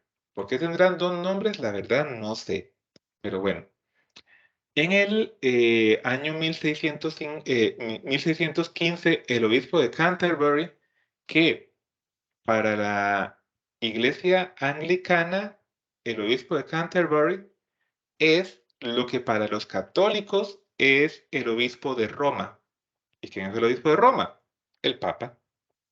Entonces, el obispo de Canterbury, 1615, en la definición del canon número 3, él indica: ha sido decidido que nada sea leído en la iglesia, entiéndase la iglesia anglicana, aparte de las escrituras divinas. Las escrituras canónicas son las siguientes: Génesis, Éxodo, Levítico, Deuteronomio, Josué, Tobit o Tobías, Judith, los dos libros de los Macabeos, y ahí sigue la lista. Entonces, nótese que inclusive las iglesias más protestantes más antiguas todavía venían utilizando el canon definido por la Iglesia Católica. Eh, y aquí voy a pasar un momentito porque vamos a hablar de lo que es la famosa Reina Valera. Bueno, la Reina Valera es el resultado de un primer trabajo, una primera traducción de Casiodoro de Reina. Él hace la primera traducción protestante, eso sí, en el año 1569 y es revisada por este segundo caballero, Cipriano de Valera, en 1602. Y, y esto aquí me voy a pasar ahora a nuestro sitio web, que creo que ya les pasé la dirección, ¿verdad que sí? Sí. En nuestro sitio web, que lo pueden ver, bueno, acá está el sitio, ¿verdad? El canon bíblico. Aquí pueden encontrar las grabaciones anteriores y si el Señor así nos lo permite y sale bien la grabación, en un par de días, la grabación que estamos haciendo hoy 18 de octubre de 2022.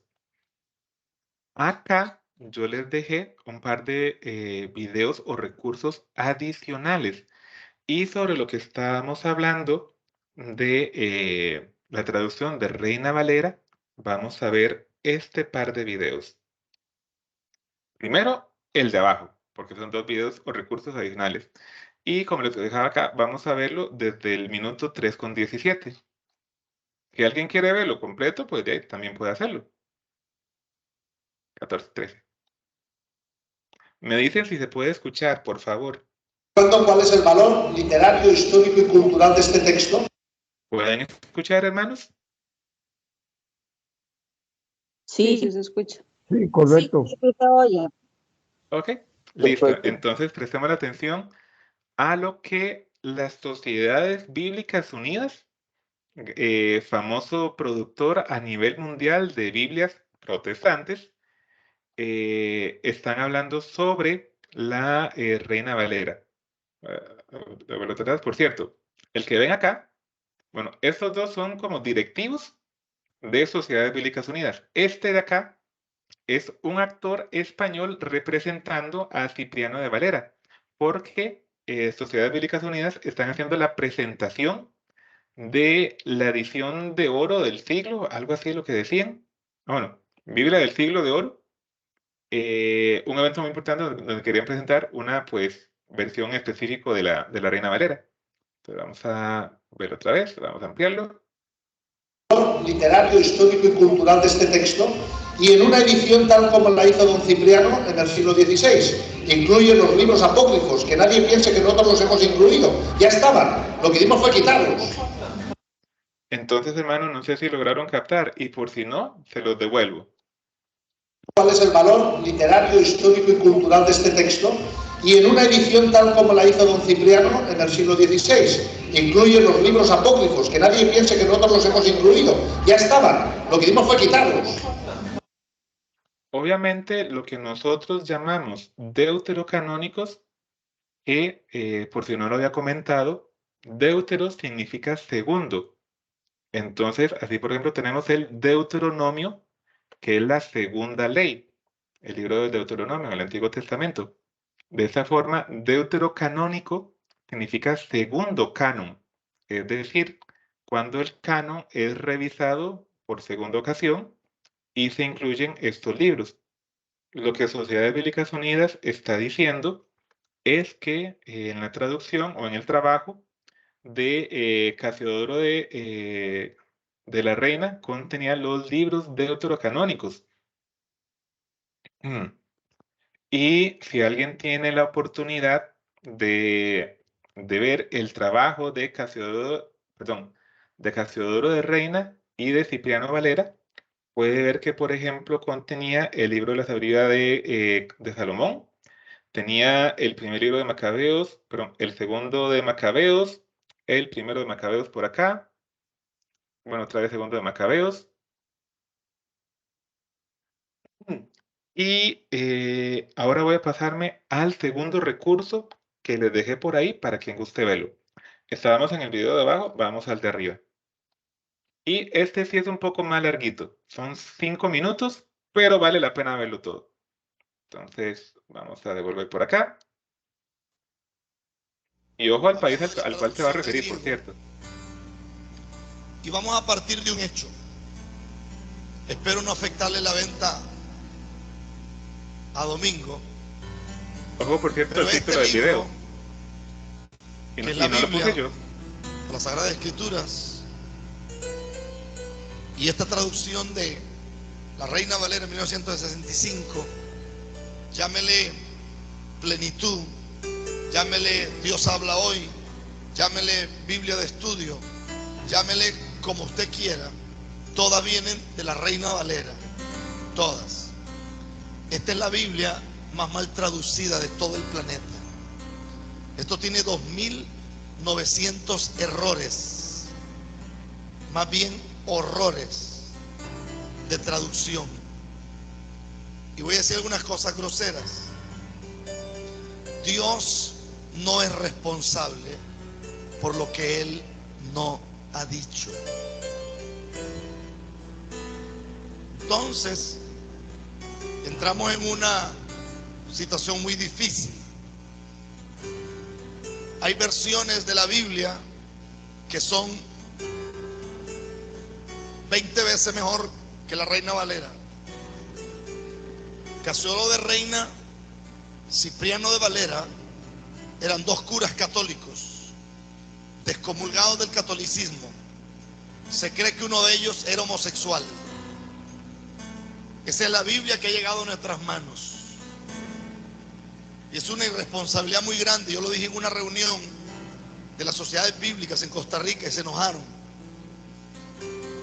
Y yo dije que era una irresponsabilidad porque las sociedades bíblicas hace billones de dólares, no millones, sino billones, vendiendo Biblias. Y debieron de ser más serios y poner una mejor versión en nuestras manos. Es increíble que hay una versión católica con la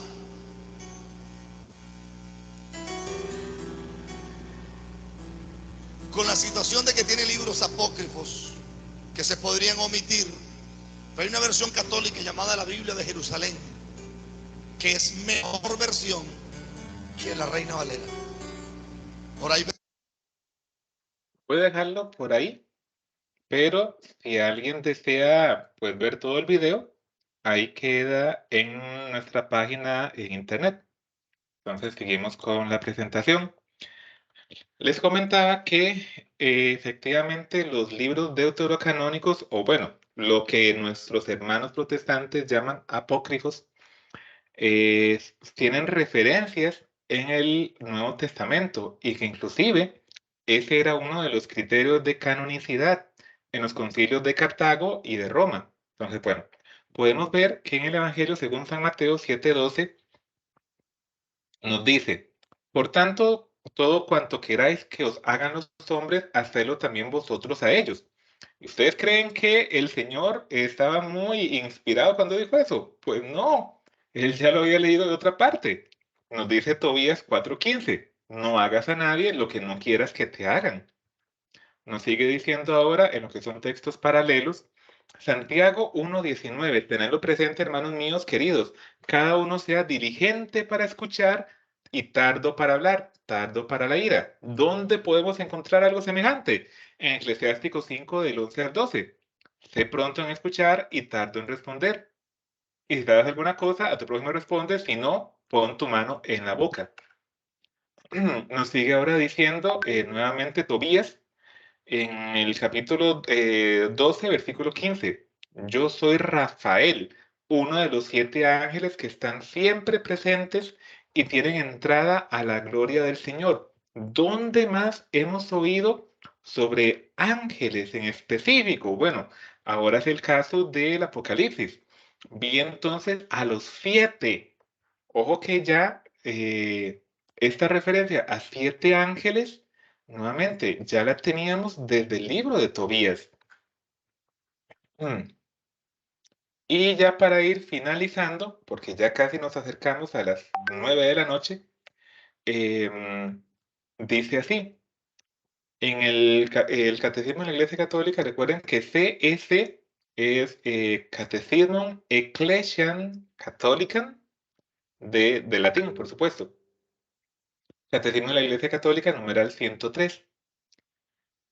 La Iglesia ha venerado siempre las divinas escrituras, como venera también el cuerpo del Señor. No cesa de presentar a los fieles el pan de vida que se distribuye en la mesa de la palabra de Dios y del cuerpo de Cristo. Entonces, hermanos, con esto es lo que queríamos compartirles hoy sobre lo que es canon bíblico. Para recapitular, entonces, nosotros hemos agregado 7 libros o, por el otro lado, han quitado 7 libros. Pues bueno, la historia nos muestra, y hasta algunos videos por ahí que circulan por YouTube, nos muestran que no fue que nosotros agregamos, es que los otros quitaron. Y con eso entonces, no sé si alguien tiene alguna duda, pregunta, comentario. Yo sé, soy consciente que el día de hoy habían muchos datos, mucha información. Entonces, si alguno se me sintió mareado, no se me preocupe, que ahí la grabación queda, igual el material y los recursos adicionales. Pero bueno, si alguien tiene alguna duda, pregunta, comentario. Vamos a ver qué encontramos por WhatsApp. Vi que alguien me pidió la Biblia que estoy compartiendo. Bueno, no es web, es un archivo de PDF. Entonces sí, con mucho gusto yo se lo puedo compartir, pero sepa que es un archivo de PDF, no es la web, y es la Biblia de Jerusalén Latinoamericana 2013, en letra grande. Vamos a ver qué más pusieron por acá. Doña Cecilia, qué pena, pero no lo logré ver con tiempo, pero con mucho gusto, y de hecho lo vamos a hacer. Vamos a rezar ahora. No veo preguntas en ninguno de los dos chats. ¿Alguien tiene alguna duda, pregunta, comentario? Y sí, totalmente de acuerdo, Jania. Es un tema un poquito denso. Y eso que tratamos de resumirlo en... ¿Cuánto llevamos? En 2 horas que tenemos de clase. Sí, es un poquito denso. Hablando de densidad del tema, pues bueno. Ustedes me han escuchado varias veces. Oseas 4:6, mi pueblo perece por falta de conocimiento. ojalá no se queden solo con lo que estamos compartiendo por acá y ojalá puedan ampliar por su propia cuenta con más información, más detalles.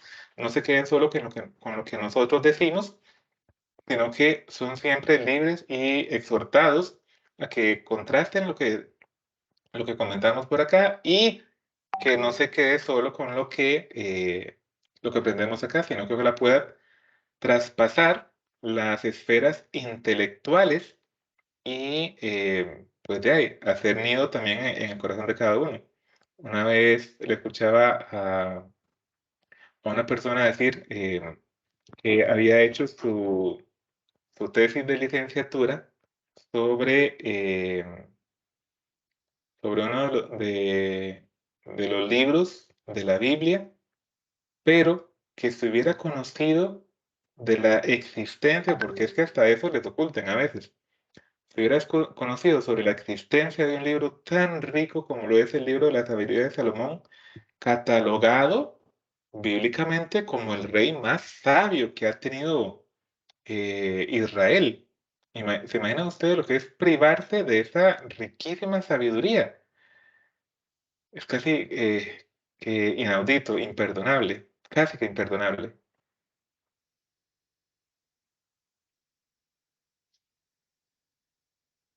Bien, ¿alguien tiene alguna duda, pregunta, comentario, ya sea por escrito, ya sea que guste levantar o más bien abrir el micrófono, perdón?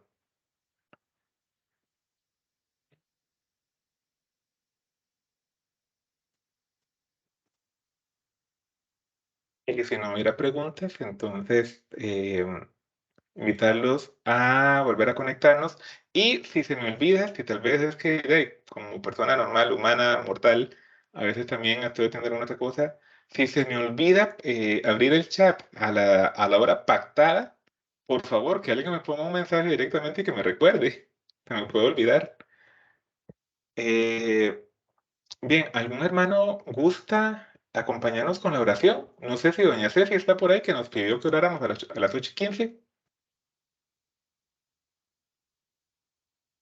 Y no, yo recuerdo que una hermana de la semana pasada nos dijo que nos podía ayudar. A ver, ¿dónde está la hermana? No recuerdo, perdón, quién me había dicho la semana anterior, pero sí recuerdo que alguien me dijo, yo la próxima semana le puedo ayudar. Y es que a mí me gusta invitarlos a todos para no ser simplemente nosotros los que damos la clase. Bueno, sí damos el tema, pero no solo nosotros. Queremos hacer comunidad que no nos reúna solo la parte académica intelectual, sino también por la fe. Entonces, ¿algún hermano o hermana que nos quiera ayudar con la oración? Yo, con mucho gusto. Gracias, Jessica. Bueno, en nombre del Padre, del Hijo y del Espíritu Santo. Amén.